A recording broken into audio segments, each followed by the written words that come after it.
বাবা, বৌমার জন্য তুমি এত ভাবছো? ভাবছি, তোমার বৌমা ভাবতে বাধ্য করছে। সারাক্ষণ সে বলে যাচ্ছে কথায় কথায় আমাদের উপর সে সন্দেহ করছে, আমাদের উপর সন্দেহ করছে। আর এই কথায় কথায় সন্দেহ করাটা আমার মোটেই পছন্দ হচ্ছে না। সেই জন্যে তার দেওয়া অভিযোগ সম্পূর্ণ মিথ্যে প্রমাণ করতে চেয়েছিলাম। তার দেওয়া এই অপবাদ, তার গ্লানি, তার থেকে নিজেকে মুক্ত করতে চেয়েছিলাম। এই কি আমার অপরাধ? তাই জন্যই তো আমি চাচ্ছিলাম, কিন্তু এমন মার মারলো যে আমার হাড়গুলো ধুলো ধুলো হয়ে গেল। বেশ, কে তোমায় ডেকে পাঠিয়েছে? হ্যাঁ, নিশ্চয়ই আমাদের কোনো শুভানুধ্যায়ী। না, এই তার নাম তো করা যাবে না। গোপন সূত্র, গোপন সূত্রের নাম এখন করা যাবে না। ঠিক আছে, কিছু বলতে হবে না, যান যেখানে যাচ্ছিলেন যান। হ্যাঁ, খুব ভালো, চলুন আমিও যাই। নয়, হ্যাঁ, আমি নিজের কানে শুনতে চাই গোপন সূত্র আমার ব্যাপারে কি বলছে। আমার ব্যাপারে তো খবর দেবে, নিজের হাতে আমি আমার হামলাকারীকে শাস্তি দেবো। চলুন চলুন।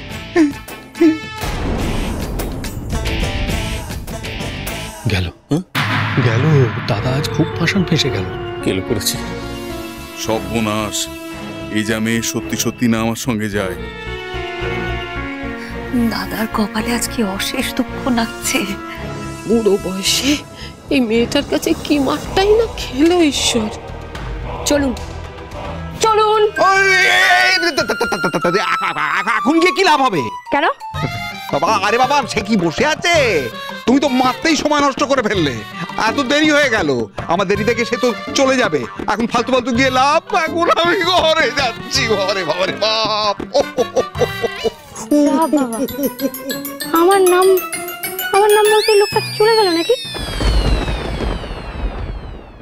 আরে শৈল, ঈশ্বর নিশ্চয়ই ওর ছেলের কাছে যাচ্ছিল, তাই না? যাই হোক না কেন পিসি, এই যাত্রায় দাদা অন্তত বেঁচে গেল। না রে, যেভাবে সন্ধ্যার খপ্পরে পড়েছে ঈশ্বর, বাঁচাও তো সহজ নয়। সন্ধ্যার মন থেকে আগে সন্দেহটা দূর করতে হবে, না হলে সন্ধ্যার সন্দেহ বিজয়ার মধ্যেও দানা বাঁধবে। হ্যাঁ, তখন বিজয়া ঈশ্বরকে চেপে ধরবে, আর ঈশ্বর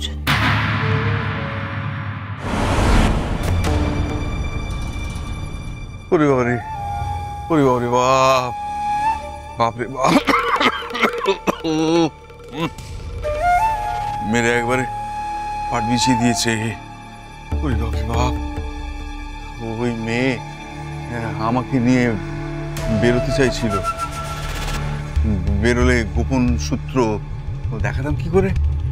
যদি দেখাতে না পারতাম তাহলে আমার শরীরের বাকি যে হাড়গুলো আছে সেগুলো আর অবশিষ্ট থাকতো না, ভেঙে গুলিয়ে দিত।